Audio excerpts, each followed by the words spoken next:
ụmụ ibe ekene m ụnụ ndị ndozi ọdịnala Igbo nwanne ụnụ nwoke nọ nso ekene ụnụ. Anyị si na ọ ga-adịrị ụnụ na mma n'ụbọchị nke tata na anyị nwawo ndị ndozi ọdịnala Igbo na anyị nwawo ndị kwere n'ihe otu kwuru, anyị nwawo isi afụrụ kwa okpu na anyị ga-ekene eke kene orie kene afọ kene nkwọ kene ndị mbụ kene ndị ọkpụ na ndị egede. Ụmụ ibe ọ bụ emergency meeting ka a na-eme ihe ya emergency, ọ bụghị ya kwadoro akwado.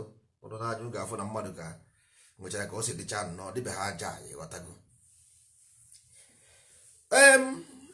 Enwere ihe okwu na-ebute okwu. Ihe mere anyị ji wee chọọ ikwu okwu a bụ na nwere ndị ntịna ha dị awakening, ha etetego n'ụra. Ihe ị ga na-anụ n'ọnụ ha bụ African spirituality. Ajụjụ ndị ndozi ọdịnala na ajụjụ mụnwa bụ nọ nso wee bụrụ, kedu ebe Afrịka dị na Igbo language? Kedu ebe Afrịka dị na Yoruba language? Kedu ebe Afrịka dị na Hausa language? Kedu ebe Afrịka dị na Ghana language? Kedu ebe Afrịka dị na TV language ọ bụ na Ijaw language? Gosigodi m ebe Afrịka dị na those languages. I wee sị ọwa African spirituality. Ihe ahụ confusion. These people are awakening. Nwanne onye ọbụla ifuru si awakening gbaba. Ịnụ hakwa na awakening. Nwanne gị na ọsọ na ya dị awakening gbaba ọsọ. This is language them bring in from fire to frying pan. Ajụjụ na ajụ ụnụ wee bụrụ, Africa, kedu ihe ọ pụtara na your language, your own asụsụ gị? Gịnị bụ Africa na asụsụ gị? Then how can somebody just hang on empty something? Ị ka na-ekwu na nke enyere gị enye, ị ka na-ata ahụfụ ya, nke ị ka ji eji esibeghị n'ime ya pụta. African spirituality nwanne nwanne onwe m ma ha na-ama ekwu maka whether you worship or whether you na-atọ amamihe a na-akpọ ya akpọ or voodoo or ife ahụ whatever ọ bụrụ ihe m na-ekwu maka ya. Ihe m na-ekwu maka ya bụ that Africa, because ị nwere ike ịjụọ ndị ahụ sị gị I want to unite Africa, I want to make Africa one. You want to unite Africa, want to make Africa one.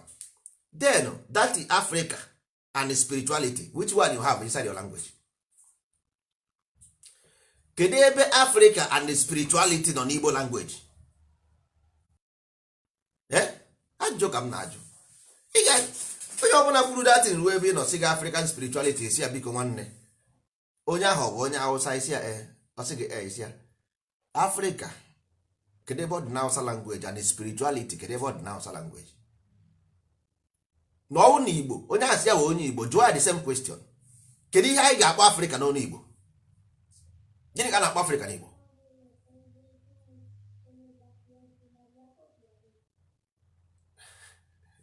Ego nwanne onye nke a si hapụ ya bụ Obi ọnụ ji ọgụ.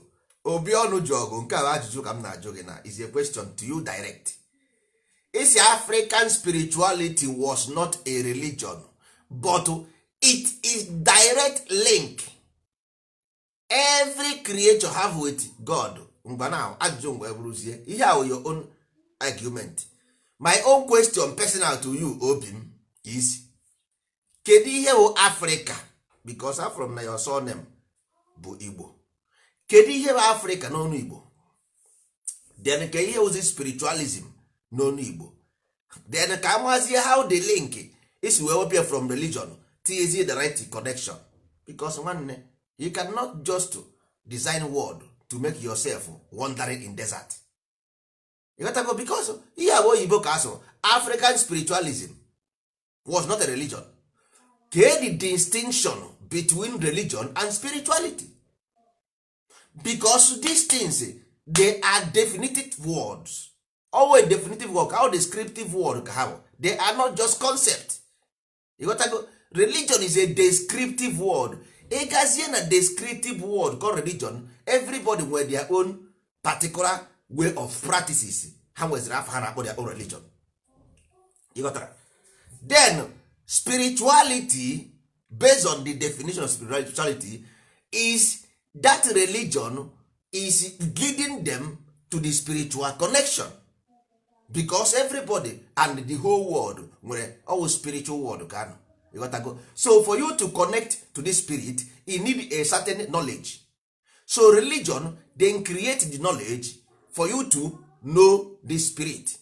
So there is no way you can say you are doing spirituality without religion. Other possible, because religion would the textbook for you to know about spirituality. This is about definition of these words. You got to go. They are this is the meanings. But some people ga-abịazie or say how they're waking or what with spirituality. So spirituality direct. How can you have contact direct without knowing how to do it? Spirituality is about teaching. Religion is about teaching. Spirituality is the spirit, the element. So go to university and pass without you go mee jump, you gba jump, ị gaghị akwụkwọ, ị naghị exam, all of a sudden classroom ruo, ị ga na university classroom and do exam and pass ya. Ka wayo ọ na gọọmenti ka a na-eme that one, ndị certificate, ndị nwe certificate. Ndị ahụ fake certificate ka ha na-eme. So nwanne ọ ka mma na our people just see from ihe ha na-emepụta. Nwanne anaghị amaburu ihe amaburu n'ụwa. You don't just jump inside something. We are just used to jumping inside soup always. And this thing now, this here the virus, coronavirus. This thing the coronavirus, even go say spread in Africa. American people butere this thing. Black Americans brought this things. They brought this black African spirituality, because in America ha na-asụ oyibo ebe ahụ. Ndị ama ha na anyị na-asụ Igbo n'Africa, don't think they know. Ọwụ na ha regard like as a human being. Ihe na-ekwu ndị ojii na America. Ọwụ na disi ndị ojii nọ na America regard anyị nwa na Africa as a human being. Ha ga-ama na anyị nwere language, not English. They should understand. Somebody should tell them, our brothers in America, ndị ojii, na we in Africa we have languages. So they should stop using this Africa to define us. We are not. Gwa ha na ha in Africa to define us. Ha define anyị according to who we are.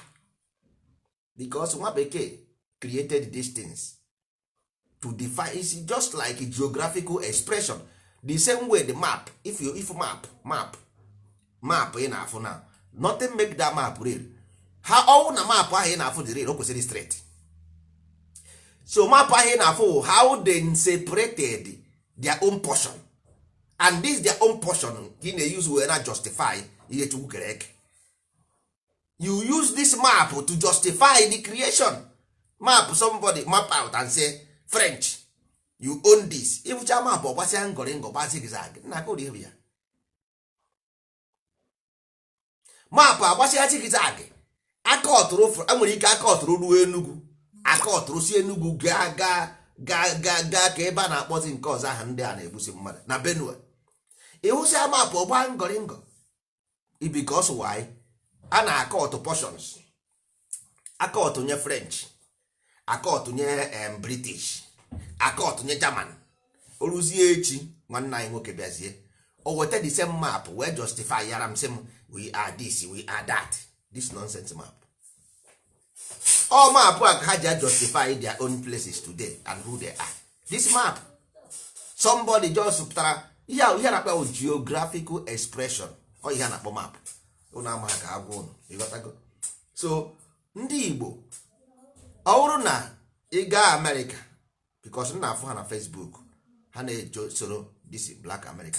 Nwanne, you are the one to save black Americans, not black Americans to save you. Ịghọtago? You are dealing with people who no go 400 years, 500 years, 600 years in this system of America. Ịghọtago? So now ajụjụ m wee bụrụ onye a, apart from something in the English word, onwere ihe ọzọ ma ọ ga-agwa gị. So in the school, na American school, they define you as Africa. That's why onye America bịa ọ sị gị o chekwa na Africa one country. They think that Africa is a country. Ha mahadum na Africa is a continent. Ha chekwa na Africa wee country. Ọzọ Senegal ọ sị na Guinea awụ ofu onye Mali ọ sị ya wụ unu ofu. Mana ịkpọzi onye Spain, Italian man owobe iwe. Mana ọpụta ọ sị gị ofu onye Senegal ọfụ ọ sị gị are you from Senegal? Isi gị are you from Italy or Portugal or owobe iwe? Ọ sị gị do I look like a Portuguese man? Mama, do I look like Senegal man? Do I look like a Malian? Ọwụ na the answer dị no, then why jụọ ya onye Romania ka ọ bụ isi ama wee Romania iwewobe ma isi ama wụ Gypsy iwewobe, but why kwana ijide ejije justify? So nwanne ihe m na-achọ egwu in essence bụ na ndị ojii America wụ victim of the system. You got to go, they are under our care. Onye ọ sọrọ ha gụọ n'akwụkwọ I don't care. You got to go, ha nọ under our care, not them, not we under their care. So onweghị mgbe ị ga-emepụta isi m African spirituality because you want to generalize. Number one, to start with, Africa abụrụ Igbo language, neither spirituality or Igbo language. So kedu ebe m agụnye, where will I count this thing end? Kedu ebe m etinye this Africa and the spirituality inside this Igbo cosmology? I don't know. Ama ebe m etinye. You got to. So before ndị mmadụ apụta kwube that nonsense, nwanne a sị na onye ajụjụ anaghị efe ụzọ. Ọnwụ na ị na-emebu this kind of mistake, nwanne kwụsị ime ya no mistake, because enweghị ka nwatakịrị na-aga ha classroom ga-esi wee bịa exam pass ya, because nkụwa na onwe gị you are just struggling to get away from this your just to whole life fake knowledge ị na-amaghị anya ya. You are struggling to get away from it. Amụrụ gị n'ụlọ ụka, ito n'ụlọ ụka, kịta na you like his ụka, nwanne ihe ị na-idiriwu because nwanne from onye chọrọ ịga from fire to frying pan is ọ ka mma na ịnọkwa n'ụlọ ụka ịnọ. It's better you stay in the church, because if you wipe away the memory you don't have another one to replace it. Inwego nsogbu. If you wipe away the church and you don't have another one to replace it, ịnapụ nwatakịrị ihe o ji n'aka inye ihe ọzọ bụ akwa. That is why once you leave this church, ị na-ahapụ chọọchị aka, ihụkwa ndị be anyị makpuru n'ọrụ anụ eru ebe ahụ asabara ha ego, sachara ha ego, ha pụta ha na-ebe. Ọ ka mma if you don't know what to do, remain where you are. A sị na ọkụkọ jee ebe ọ na-amaghị anụ o wuru ofu okwu kwụrụ, ndị ọzọ tụtụ ozuru azọtụo. Ike agbapụta n'ụlọ ụka makpuru n'ọrụ anụ, ịgbapụta n'ụlọ ụka ịmakpuru African spirituality, nwanne ịgbasi ọsọ ịgụọ mile, because mma na ị ga-ehi ite stone n'ụzọ, ị ga-ehi ite okwute, ịgbasi ọsọ ịgụọ mile. Religion is just like a program a na-etinye n'ime computer for computer to run. This African spirituality na-akpọ ya gịnị? Where is the package of the religious principles? Ke the package of the principle, ke the programs. Iwete program of Windows Vista or Windows XP, ị ga-afụ na ha nwesịrị na PDF, nwesịa RAM, nwee ROM, nwee this, nwee that. Ịghọtago? Which is in religious, enwesịrị different teachings in religion. This your African spirituality, kedu the concept and the content you want to unite Africa and Dara. Africa unite.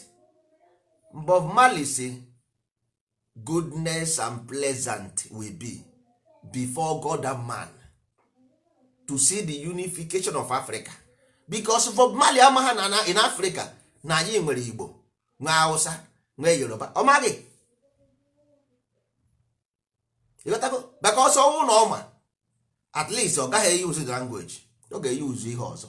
Ọnwụ na ọ sị na the unification of black people, okay, make more sense.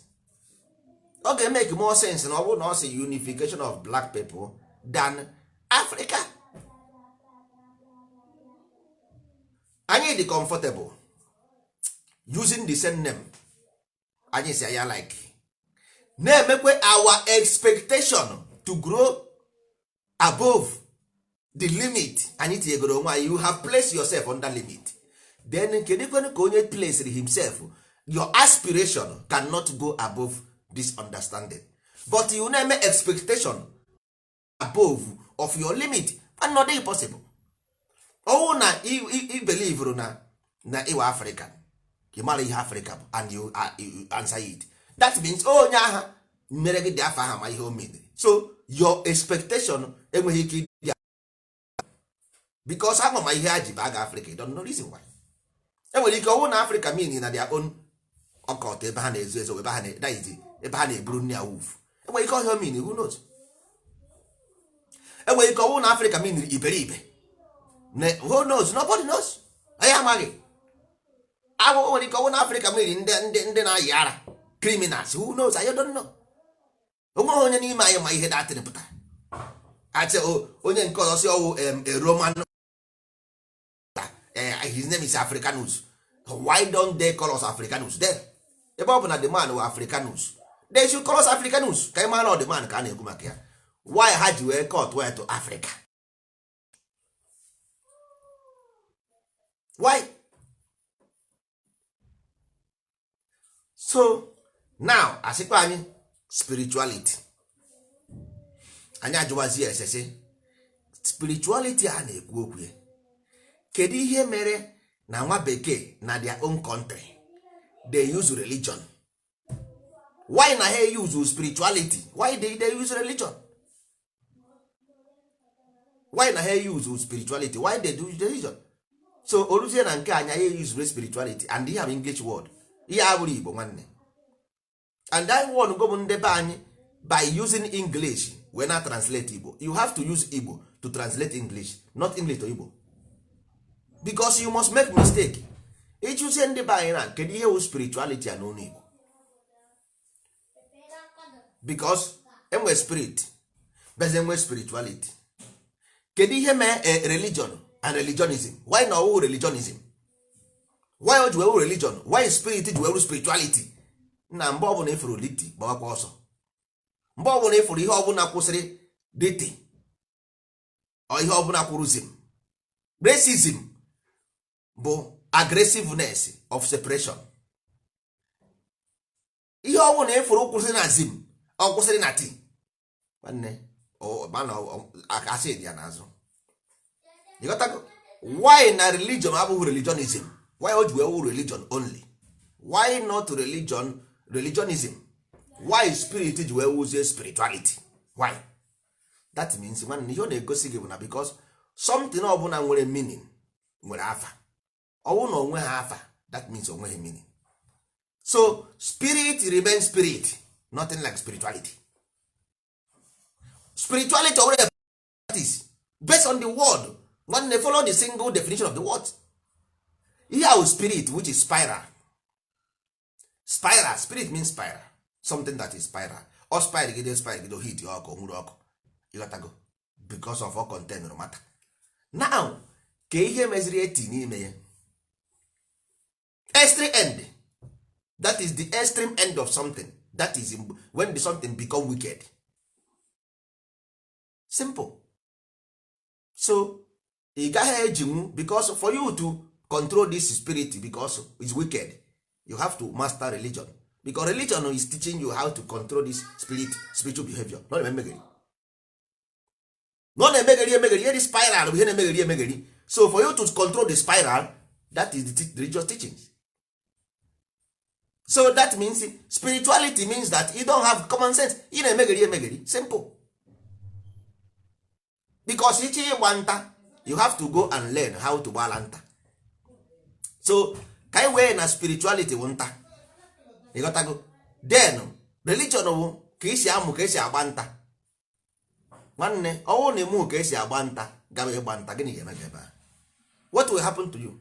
Iru ebe ahụ ụmụ anụmanụ erie gị, iru ebe ahụ ụmụ anụmanụ ata gị, because ịmaha ka esi agba, ịmaha mgbe ka ị ga-esi wee position ya, ịmaha ihe ga-eme anụmanụ ma agụ bee, ịmaha na ube agụ enwere ike ọrụ edi na ebe isi ọwa agụ bee isi ọwa edi, because ịmaha na ube, ịmaha their sound. So ihe m ji ekwu ihe ahụ nwanne, pụtaba ebe ahụ ị na-eje ụzọ adịghị ya, because nkwa agha aka ngosi gị ebe ị ga-ada. Spirituality Africa ha niile wụ babash. Mbọsị ọwụ na ndị Igbo ji wee dị redi, ndị Yoruba dị redi, ndị Hausa dị redi, anyị abịa together create afa anyị ga-akpọ that unity of ourselves. Anyị ọwụgod na anyị dị ịtọ, ọwụgod so ndị Hausa na ndị Yoruba na ndị Igbo na anyị dị ịtọ, then we choose a name to give these three entity which comprises Igbo, Hausa na Yoruba. Ọwụ na ndị join ya, anyị amara afa European Union bara union baa onwe ha. Spanish nọ, England, all those places nọ, ha sị how European Union. ịghọtago, whether ma good or bad, he came together and decide. Ọ na watch ya mgbe ndị ochie ihe ha na-aza bụ Ottoman Empire, later Rome Empire, later European Empire. ịghọtara, anyị nwa na onwe anyị, we have not even, anyị dịgodi busy ka na anụ ọgụ na-akọ nonsense. Anyị nwa na onwe anyị edube, anyị can choose the name anyị metri. We met this Africa as a name in a difficult condition. Ndị Africa aha si na ha ha enweghị ike ịnọdụ nwanne name Africa. We have to choose a name that resonates to our own existence. ịghọtago, ndị anụ nwara ha n'obodo ọga na-ekwu otu a Nigeria dị now, Ghana darakpọ onwe ha West Africa. ịghọtago, this West African people, ebe ọ bụ na unu abịago make a choice of being West Africa, why then choose an name dị resonate to your own existence, kpọọ ya that union unu? Why calling it this West Africa? Why? Ajụọ gị ihe bụ Africa na ya own indigenous language, you don't know. Ajụọ gị ihe bụ the West, you don't know. Ndị Igbo nwere eke na orie na afọ na nkwọ as North, South, East and West, which is adịkwa m sure na ndị Ghana ga-enwe ya. I know these people, they have it, they may have it, of course, yes. So these people, why don't you create these things? Why must you depend on these things you don't know their meaning? Njụ oge kere ihe West n'onu Igbo na nwere ike gaghị ama. Then ka ekwe ihe mere iji wee na-edebere children something you cannot even explain to yourself and you leave it for your children. How can they explain it? West Africa, nwa gị tozie ịjụọ ya gịnị tọwazie ihe West in English dictionary to define his own village. Like ndị asị ha si from Port Harcourt ma ndị si Rivers State, the same thing.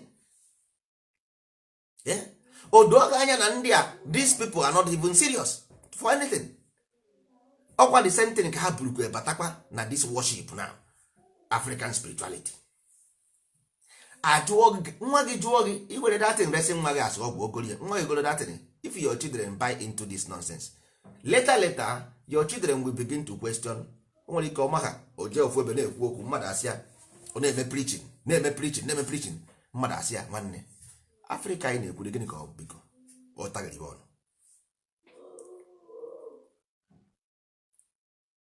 Ọ taghịrị ọnụ because ọma ha mgbe ahụ uche ya eme na ndị anwam ọ ihe ọ ga-ekwuzi ndị anwam. So amadị m ihe m na-akọ dị sef, yes na because ị maghị ihe bụ Africa, ị maghị ihe bụ spirituality now ịbago na akụkọ.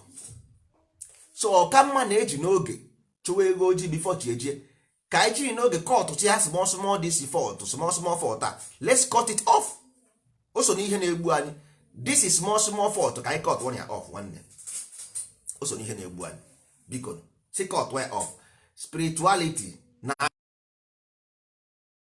indigenous people on this earth nwere their name of worship, nwere ihe a na-akpọ ya, every one of them from A to Z. Obodo nọ n'ụwa na-enweghị ụka ya si ekpere chi, enweghị. So you cannot just mgbe ọbụla ịbịa na Spain, Spanish nwere their own religion, you got to go. Even though na ha nwere European religion ha na-use generally because they are union, so they will have one religion. You cannot use Africa as a continent the same time use the name of the continent for worship. No, it doesn't work. Nwanne ihe ọ na-egosi bụ na there is confusion everywhere, palava, confusion everywhere, everybody scatter, everybody run. Nwanne, confusion on that continent, I say it every day by day. Stop following people on Facebook. This thing will destroy you and destroy your generation. Onye ọbụla these people na-akọ no 99.9 of message on Facebook is fake and they will only deceive you and it get worse. 99.9 on Facebook live and direct, because onweghị base. They are wanderers because they are not grinded from childhood. ndị ahụ ndị toro n'ụlọ ụka. You don't have anything else that in your brain than ụlọ ụka. Then what makes you come now to talk nonsense of Facebook? Ha toro n'ụlọ ụka, some of them amadị ka esi ede afa ha, because na enweziri Facebook and YouTube. Ọ gaa na YouTube fụ ka ndị America na-akọ African spirituality, oburu mapụrụ mapụ ya nwetara information. Onye America a na-akọ datin, kedu ihe onye about Ghana ọ bụ oke makpọ ya ọ Mali? Nwere ihe onye Africa onye America ma about those things. Iburu something ọ na-akọ na Facebook map. But African unite because you want to be one with America. I want to be one with Jamaicans. You want to be... The question is how. Ajụjụ ma ọ bụrụ how. So ndị America chọrọ ịwụ ndị Africa because in their own language, in English language, America bring, or this European bring African people and call black people and call them Africa. Yes, that's why ihe onye America ọ sị ga ama African. Ihe na-eme isi na ya bụ black man ọ sị ya Africa. Africa. So you and him is a brother because he want all the whole black man to be one. So that is their own ideology, their own belief. Na America, ndị ojii America bụ na black people must be one. We must unite and get stronger to fight nwa bekee because ha feel suppressed and oppressed in America. So they are, ha chọrọ ka akpọkọta black people ọnụ so that they can fight against oppression of America. Then they use the same name to fight, do their fight. How can you use the same name you are crying for to do your fight? Ọ nwere isi na ọ gaghị work ra. It can never work because ha nọ n'onwe ha ma letter is magic. Letter is magic because as na afa nkịta kpọrọ nwa ya mmadụ kpọrọ nwa ya ka ọ na-aza, and afọ ọbụla kpọrọ nkịta ka ọ na-aza. Ọwụ na Africa ha meanri slavery, you will remain under slavery, and once you go and use that and send them to free yourself from slave, you can never do it. It can't work because that name already is been associated with slavery. So you gaghị apụ from slavery with the same name. That is why ọ bụrụ na you watch ya through religion, ịbịa mee baptism, any church ọbụla ị gara new mee baptism, they will change name and give you another name. Why? Because the old name nwere ihe o resonate to. So this new name, that means you have been born again. You have to change name. So you can't use the same name eji wee touch gị, use the same name to become a free man. How do possible? You got that? So one here game is matrix. If you want to fool the spirit or the mind, use letter whatever baha the alpha. Once you give them the name, then begin to answer the name, their spirit will configure to those alphabet. So also ha nwa bụ ihe create this Africa know what it means. No nso amaghị ihe o meanri. Ịghọtago? Amara m ihe o meanri. So spirituality mụnwa na onwe m, I don't know what it means. Only thing m ma na spirit etymology based on the came from spiral, and once the delivery moving, it will ignite fire. So we as a human being do the same thing. So our life is dangerous. So without studying this thing and control this spiral, nwere ike destroy ya. You got to go. So we created something, you got to that we can this spiral. That is only thing I know about spirit and religion. They are not separated. One is useless, one is how to control the uselessness. Simple. Now ọwụrụzie na some people pụta create wezie new thing out of this thing. This name is already created for purpose, and the spirit is already configured under these names. So ịchọkwara ichenji nwanne, iche ichenji gear, you must press the clutch release, then ichenji gear. Iche na gear ọgbakasịa the gear gbalisie. Isi na asị buru moto gị pụọ now, ị na-agba speed, were the gear tinye, change the gear without pressing the clutch to release, then you change it. Try it and see your car crash. So mapụta from a church mapụta na spirituality, ma ihe ga-enweta kara gear gị, gear box gị gbalisie, moto gị akụọ njin. ịghọtago ịtagbuo onwe gị na ahụfụ. Next time ndị ndozi ọdịnala na-ekwu okwu ị na-ege ntị ihe ha na-ekwu, ịghọtago na mmadụ wuchi ibe ya, ịghọtara. So ụmụ ibe, agbara m ụnụ of emergency because o nwere edere m destin ndị mmadụ na-ajụ nwanne how exactly the same way I kwuru yesterday, ịghọtago ikwu ha na-ajụba how. Mana nwanne, one thing we have to learn on this world bụ na somebody kwuo okwu ịma ihe ị ga-eme, jụọ onye aha si ya mere ga-explain, don counter, because ị mara ihe na onye aha n'ime mere o ji wee kwuo datin. Enwere something bịara ya n'ime, something bịara n'ime isi na-ekwu ya. So if you counter it, ị nwere ike ị gaghị amụtazi datin ị chọrọ ịkara ịmụta. Simple ị ga-eme bụ ejụọ ya si ya nwanne biko ka okenie ọfụma, ma ọ bụrụ na ị maghị ị nwere ike kọzi ya ọfụma, your mind is okay, hi nwanne thank you very much, it reminds me. But ọ bụrụ na ije confront that thing, o nwere ike o deprive of that knowledge. Mgbe ahụ ịba na akụkọ, that is ndị be anyị dị front of ime that thing. Igwe ọsị na ya ama nwanne anaghị amacha ihe amacha, onweghị onye nọ n'ụwa amacha everything, ọ bụrụ eziokwu. It's not possible, they cannot know everything. So you must give chances for new knowledge.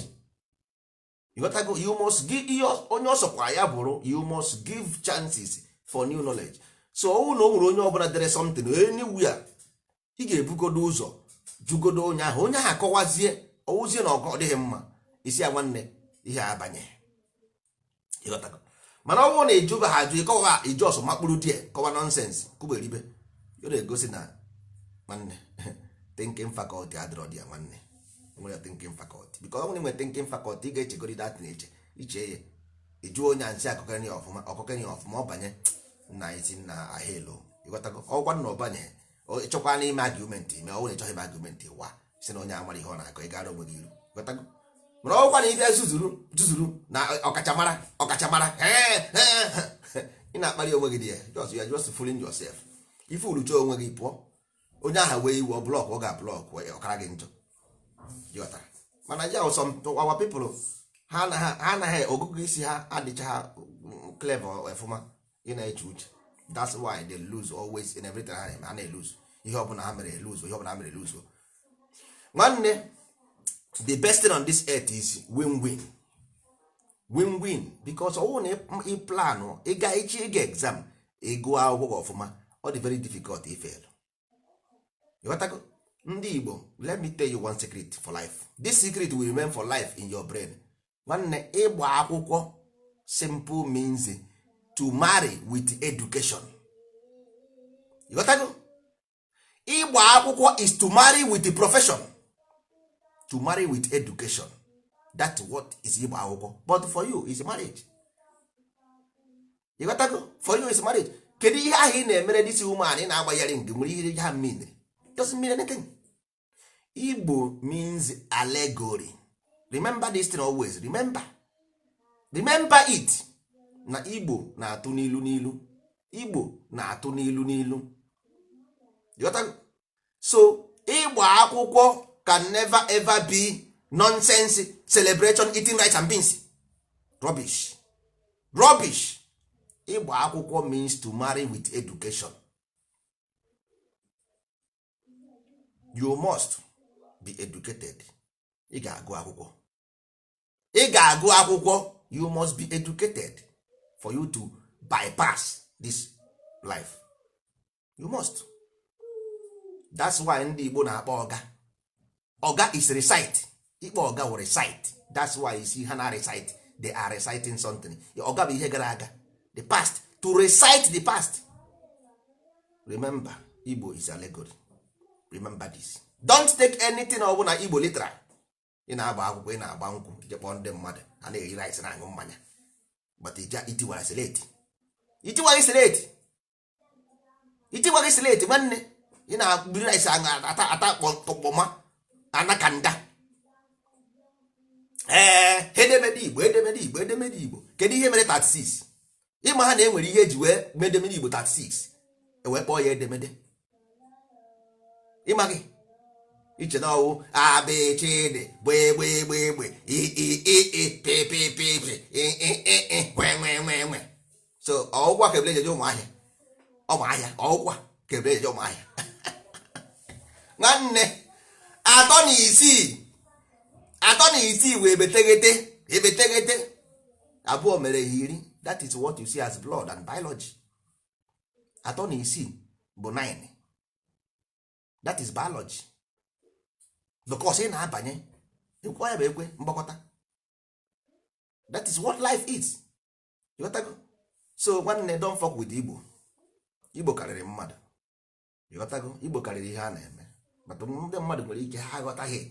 Ọ ka a na-ekwu asị nwanne ndozi ọdịnala bụ ihe ọma mere ndị Igbo n'ụwa enweghị ihe ọzọ. You got to go. Because isi na isiri abụ n'elu na mmadụ ka ibe ya. Nwere ike ndị mmadụ amaghị. A na-afọ anyị na Facebook. Nwanne anyị abaghị ebe ime competition with anybody. The only thing anyị bịara bụ na we as Igbo people, we want to have a place called home. And for you to have a place called home, you must have akwụkwọ. You must have fundamental of putting the thing that we hold the life.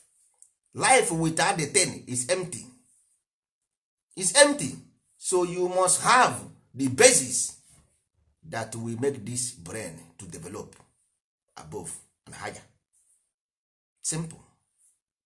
So that is why we are here. Just if you're not Facebook, if you avoid us, you avoid your future. It's as simple as that. If I avoid your future, because if you believe in God, if you believe in Amadioha, if you anything about you believe, I don't care.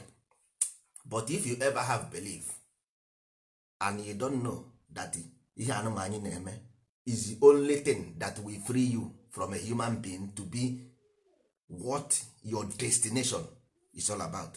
You may avoid. That means you don't avoid. You avoid yourself. You got to go. Because when you get Igbo America, gagosi Harvard School. Ibe na ana Igbo, anya awụọ gị naanị. Because enwere egwu ndị Igbo na-agba a na-akpọ akụ na-echi enyi. Enyi means intelligence. Enyi means intelligence. You got to go. Elephant, intelligence. Now, na isi na akụ na-echi enyi, that means ị ga-eji ego gote intelligence. Mgbe ọ sị na tigbuo dike mgbe ihe dike na-eme bịara achọba dike. That your money when intelligence come. Agwa gị na anaghị eji ebuka m ibanye nsogbu. Ịghọtago? N'ọwa enyi bụ intelligence, ị gaghị eji nwa akụ egote enyi. Ndị Igbo debere anyị ya si anyị jide ya, anyị wee were ya na-akụ egwu. Enwere ụdị ogbu ndị agha na-ekpu, ndị akụ na-echi enyi na-ekpu. Ị na-anya n'isi ya, ị ga-afụ ihe dị n'ime isi. Ogbu ahụ okpu n'isi, ị na-ya anya, ị ga-afụ ihe dị n'ime ya. Ịghọtago? Mana ọ bụzi mgbe o ruo n'ama ka ndị ndozi ọdịnala ga-ama ihe mere eji ekpu okpu a n'isi, marakwana ihe a na-akpọrọ akụ na-echi enyi ya. Ọhụ jọs mmadụ je weta akwụkwọ bred deceive. Ndị Igbo si na igwe bụ ike. Igwe is blood. If your blood less and oxygen go, nwanne nyụọ pee. Nyụọ ka ọkụ. That is why you see the color of the blood. Let the color anya na. You mana know three things, not that place. Mere oja chota osacha. Or ihe to na. Na ndị were ihe to physically mix here, onye the same color have blood nyere gị. You got to go. So ụmụ ibe, anyị ga-eweta okwu anya na njedebe. Onye oruoro, ndị Igbo na-aza eze onye oruoro. Onye oruoro ogoro, anyị asịghị ịbịa anya anyị ego. Anyị asịghị ịkụbara anyị aka. Anyị asị onweghị ya isi gị mere anyị. Sọsọ ihe anyị chọrọ bụ na Igbo in Spain we live under this ideology. Igbo in America we live under this ideology. Igbo in Igbo land we live under this ideology. That is only when the blood begin to flow. Because all na Igbo in Spain live in a different ideology. Enwere ihe mere ha Igbo. There is only one difference ndị mmadụ na-aghọtaghị. You can never have Igbo by making sex with somebody and give birth with child with empty brain. Is your one Igbo. Asị ka ọ bụ. If you believe this thing, you can never have good society in your life. You can never have. The only way to have a better society is ideological society. not by making law. Mmadụ na-anụ nwanne ya. Ndị ana Igbo mmadụ anaghị anụ nwanne ya. Then ka ezi ihe mere ndị Ebonyi steeti na ndị Anambra ji wee wụrụ nwanne. Sọsọ okwukwe jikọtara gị na onye abịrịba okwukwe. Iwepụ ha n'okwukwe ahụ, oshi na ama ọ ihe ị ga-afụ. Hate, akpọrọ m asị, sọsọ ihe ị ga-afụ, nwere ezi ọzọ. Ịghọtago, since e wepụrụ okwukwe ahụ, how did an Igbo like ka an Igbo dị today? Ka an Igbo dị today since m wepụrụ okwukwe? Ekwe m n'otu Chukwu na mgbụrụgba ọnụ. Ndị Igbo nwere ihe na-abụ a na-ekwu. Ndị Igbo si ife arụsị, ife Chukwu na ife Chineke. You can never hear onye Igbo say ife Amadioha. Ọ bụrụ eziokwu, ọ gaghị ekwu ya. Ịma why? Because Chukwu bụ anya ukwu, ọchụ ihe ukwu ga-anyara agba enyi, which is transmission. Transmission is anything that is transmit, like radio station, television, ihe na-acha n'anya. Anya ukwu, ọchụ ihe ukwu ya gbara anyara agba enyi. O wee sị gị ife Chukwu. Ekwe m n'otu Chukwu, otu Chukwu, ife Chukwu to bypass. Ife Chineke, Chineke bụ gịnị? Identity, akpọrọmasị. Then cross ya. You can never hear about ife Amadioha, no, because ọ bụrụ anya ukwu nke o ji agba akpọrọmasị. Ịghọtago? Ọchụ ihu ukwu ga-anyara agba enyi. Ege ntị na nnukwu Igbo. So ị chere na enwere one man nọ somewhere. So that's why ife Chukwu a now, if you watch is because ịma na allegory ka na-ekwu, watch is inside ife Chukwu ahụ, ifu na ọwụ doctrine of moral behavior dị n'ime. Ịghọtara? Nwanne Bulgaria dị okwu ọfụma ịbanye n'ihe a na-eme. So worship ahụ ife Chukwu ahụ na ị ga-afụzi na ọwụzi moral instruction. So ichekwa na worship ka ị na-eme, not knowing that na you have been, they are teaching you how to avoid this problem. Ịghọtara? Ịghọgo ihe ha na-ekwu na this guy ọ sị ọjọọ ọjị udo, ọ sị na your personal interpretation ka gị si na ọmụa created this world. Ịghọtara? Ịjụọ ya si ya na nwanne enweghị onye ọbụla nọ ebe ọbụla na-akpọ Chukwu. Chukwu is a descriptive word. They are because natural forces, these people, something, even a lower mind, brain, nwere higher and nwere lower. You got to go? Now, they believe, ama believe ka mma akpọ ya or no kind of behavior. Na enwere something, not somewhere. No. The issue is that you are the receptor. And transmission, you transmit and receive. So based on your character, human being in Afu, the body in Afu is a prison for the ancestors. Prison yard for the ancestors. So your brain is the ancestors living in it. So if your ancestors gburu mmadụ here, may ọjọọ here, that your body will be suffering because it's a prison for the ancestors. So ndị mmadụ should remove hand from aka enwe n'ofe tupu ọwa aka mmadụ. The body ị na-afụ is a prison yard for the ancestors. Ndị mere ihe ọjọọ. Simple. That is why ihe ọ sọrọ gị gwụọ onye ara ọ naghị ahapụ ntamụ. Ndị mmadụ amara ihe okwu hapụtara. Ihe ọ sọrọ gị gwụọ onye ara ọ ga na-eme ntamụ. That's why ị na-agwa ha those people nọ na prison okwu. They don't understand because it's all about wave and vibration. Ọ bụrụ na that their vibration is stuck in prison, that their vibration can never tune into those radio stations ị na-ekwu maka ya ebe ha gets very free. Until their prison is free, they can never attend those things. Si na m gwara gị, they can never attend those things. Never, because the body is prison. If not, why is the body being developed? Why? Get the reason. Forgetting the reason why this body is developed. All this animal in Afu, get the reason of their development. That is what you see in the prison yard. That is why they create prison, because they know more than you. They understand very well these things. That's why they build prison. Because body of human being is number 12.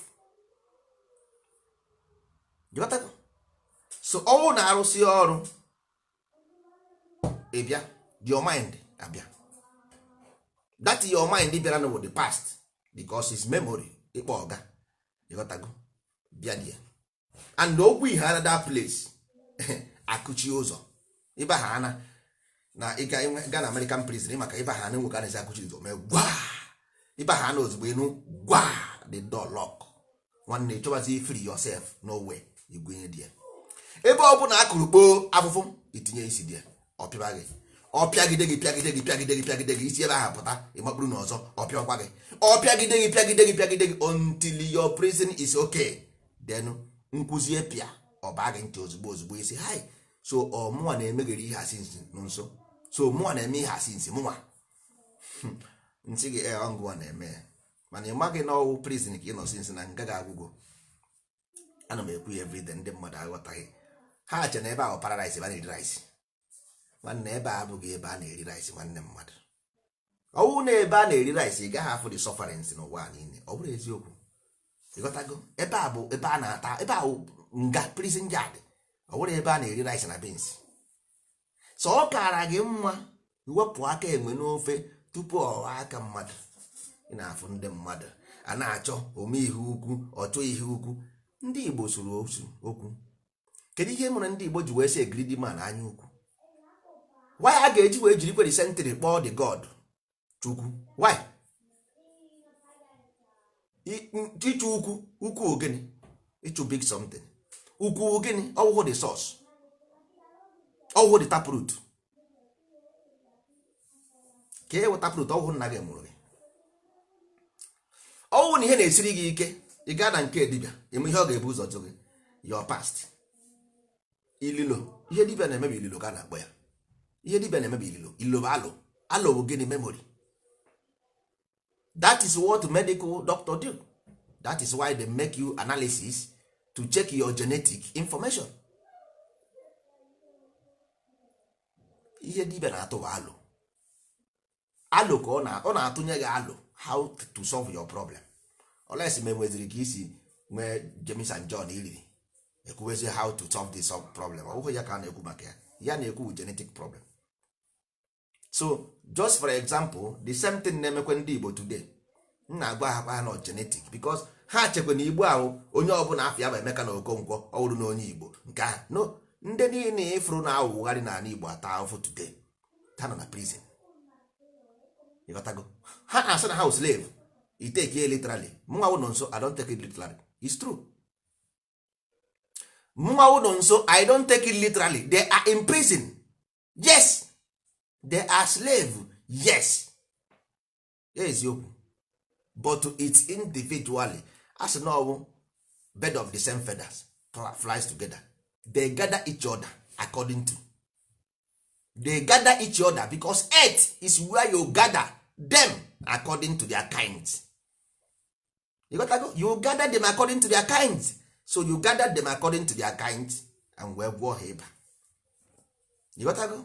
Na-agwọ ha ezigbote ịba ha na ha but ha nwere ike ha amaghị because uche ha ezu na ihe ha na-eme ebe a nụnwa earth. If you go to Islam they will tell you this thing. If you go to Judaism they will tell you this thing. If you go to Christian they will tell you this thing. My brother, here on earth gather them on their kind. If you not na Genesis Drina everywhere in the Bible there gather their kinds and clean them, purify them. So what you see as sufferance is nothing but the purification. They are cleaning the mind of that your ancestors who do nonsense. Because that memory, the body you see is nothing but the condensation of memory. So we are purifying the diseases.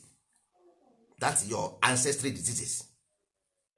Because ị na-ezi oche na-agba ama today orugbo echi ị ga ancestor kwa eziokwu nwa gị pụtazie ọsị nwa nọ nso otu a nọ nso na ebe a na-eti mkpu so nchegharịa isi mba oruo echi nwa gị pụta ọsị nwa nọ nso Nigeria is clean us they are clean us nwa nọ nso ga-asịkwa gị sentry nwoke m ọwụghị eziokwu your father did evil. Ị nwere ike isi ọba asị mana today na n'ala Igbo mpụ na-emekwe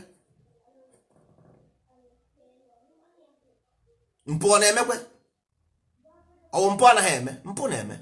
So the same these people like chikwe ha ga-abịakwa kukwe the same thing nwa ha ga-apụtakwa kukwe the same thing the same thing, because one day that is life always goes cycle by cycle by cycle. That is the law of nature, nobody can change it. At it was in the beginning, is now, ever shall be. Nobody can change the law of purification and recycling. Nothing. No, not even you. You are just sand. A grain of sand. You are just one grain. Gani yo with aja. Check the grain of sand. How the grain look like. Oh here. You are just a grain of sand. So you are not important here. You're not important. The only thing the important is that your mind, and you lost it. So when your body is empty. Only important thing you have is your mind, and you don't have it. You don't have the mind. So you make something the important. Only the mind and the media. You don't have the mind. Your body is useless. That is why you see on this earth, some people are happy, some people are not happy. If you don't have land and control it, you are not happy. You can never be happy on this earth. If you don't have a place called home, because obi is residence, ka onye bi there, ka ihe ji wekpọ your heart obi. Why? Ndị ka onye bara the heart obi, who resides there, because obi, somebody must live there, somebody resides there. Who reside in your heart? Gwa m onye ọ bụ.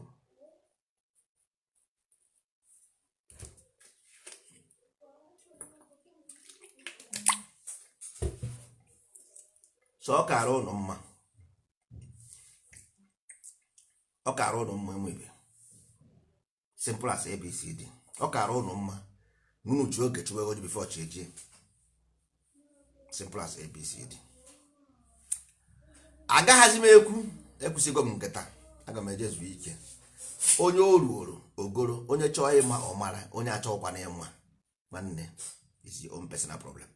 Number one, your problem is located in gene, genetic.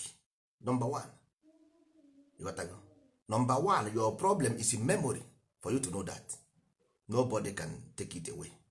And this problem that located in memory, the only way to solve it is purification, which is the body needed to be purified, because a memory is living in the body. So the body need to be purified. Okay, the consequence of purification? Sufferings, oppression, suppression. Because ị na-esi nri n'ọkụ, ka ihe na-eme dị nri. Ị na-esi nri n'ọkụ, nri aha na-ebekwa n'akwa o. Ị nwere ike ịma gị. Jikọtago. Isi sie dị nri eghe. Ịma ihe bụ eghe. Ikpesi ekpere isi ka ọ ree. Ọ ree bụ ka ọ ree ome indisintegrate. That means o remove those things na-esi isi. That thing na-esi isi n'ime nri ahụ bụ ihe arịrịrị. Ọnya nwa mere gị iji eme ihe ọjọọ. Ọ bezie mee evaporate. O mesie evaporate, iruzie a new man. Mgbe ọbụla akwụkwọ na etighi gị na friji, ka ị nọrọ da friji ahụ na-ahapụ gị n'anwụ, ịgba ụka. Ịgbakwa n'ụka isibe isi. Ịghọtago? Isibekwa isi, that means ihe ahụ edoziri edozi emebikwene. Emebi na aha nye ọzọ. So ka ihe ndị kwere ime, iwufu ofe aha sigara ofe ọzọ. Simple as ABCD. Ịghọtago? So nwanne ịgba n'ụka, a ga-enid isikwa ofe ọzọ biko. So ọ ga-adịrị na mma ka njeme ihe ọzọ. Anọghị m na argument. Ihe ọwụsọ wanted ịda na ikwere ọ na igwe nwere ego inyere m. Ọwụ nke esi mbịa mere ihe na-eme, ekwuru m ụgwọ. Mba. So ọwụ ndị na-akwụ m ụgwọ ọnwa esi ekwuru m ụgwọ ọnwa, na I must do it. So ọwụrụ maka competition. Ọsụsọ ndị kwere n'ihe otu kwuru. This is my message for ndị ndozi ọdịnala. Onye dị willingly to learn. Or by force. I don't come to your house to force you to believe them. And I can never do that. But one thing I can categorically tell you before God and the man is, one, if you believe your problem is not you, you are a fool. You got to go. Oh, na nsogbu gị abụghị gị nwa, you are a fool. Because there is no government on this earth created by earth. Every government is created by human being. You got to? So there is no government created by earth. There is no how somebody will create government to oppress another person. Either you don't understand the system as na ihe agwọ mụrụ na-eto ogologo. You gave birth to those people that are in the system. If you kill their children will grow to become your master and oppress you because you kill their father. Simple. Imagine.